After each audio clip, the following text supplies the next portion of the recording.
UP में BJP की सरकार बनने के बाद अब योगी आदित्यनाथ और बीजेपी की नजर 2024 लोकसभा चुनाव पर है। इस बार के चुनाव में बीजेपी के खिलाफ टिकैत बंधुओं ने जमकर प्रचार किया।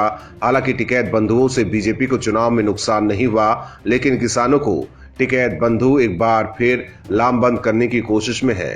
इस बीच बीजेपी ने जबरदस्त चाल चली है। दरअसल भारतीय किसान यूनियन के राष्ट्रीय अध्यक्ष नरेश टिकैत और राष्ट्रीय प्रवक्ता राकेश टिकैत की बालियान खाप और मलिक समाज की गठवाला खाप में दरार कई बार सबके सामने आ चुकी है, लेकिन अब योगी आदित्यनाथ ने इन खाप समाज की दुश्मनी को और बढ़ा दी है। अभी तक के चुनाव में जिस तरह जाट समाज का समर्थन बीजेपी को मिला, वही समर्थन आगे 2024 और दूसरे चुनाव में भी मिले, इसको ध्यान में रखकर मंत्रिमंडल में गठवाला खाप से जुड़े केपी मलिक को मंत्री बनाया है। दरअसल इसके पीछे वजह यह है कि किसान आंदोलन के दौरान नाराजगी के चलते जाटों का एक बड़ा वर्ग बीजेपी से नाराजगी जता रहा था।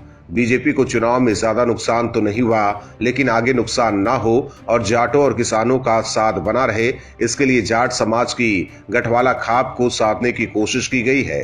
पहले बागपत के विधायक योगेश धामा को जाट समाज से मंत्री बनाने की बात चली थी, लेकिन बाद में बड़ौद से विधायक केपी मलिक को शामिल किया गया। सूत्रों का यह भी कहना है कि गठवाला खाप के मलिक को मंत्री बनाने के बाद बीजेपी से नजदीकी बढ़ सकती है, जबकि भाकियू नेता नरेश टिकैत और राकेश टिकैत की बालियान खाप में पहले ही मुजफ्फरनगर के सांसद संजीव बालियान को केंद्र मंत्री बनाकर सम्मान दिया हुआ है। उसके बल पर वो बालियान खाप के एक हिस्से का समर्थन पाकर कमल खिला चुके हैं।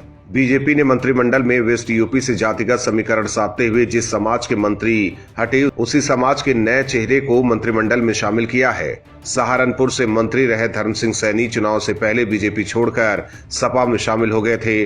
चुनाव लड़े और हार गए। उनकी जगह सहारनपुर के जसवंत सैनी को मंत्री बनाया गया है। माना जा रहा है कि बीजेपी ने इस बार के मंत्रिमंडल में जातिगत समीकरण को पूरा ध्यान में रखा है, ताकि आने वाले चुनाव में बीजेपी को इसका नुकसान न हो। Bureau report, OMH news. और भी वीडियोस देखने के लिए चैनल को सब्सक्राइब करें और बेल आइकन को दबाएं।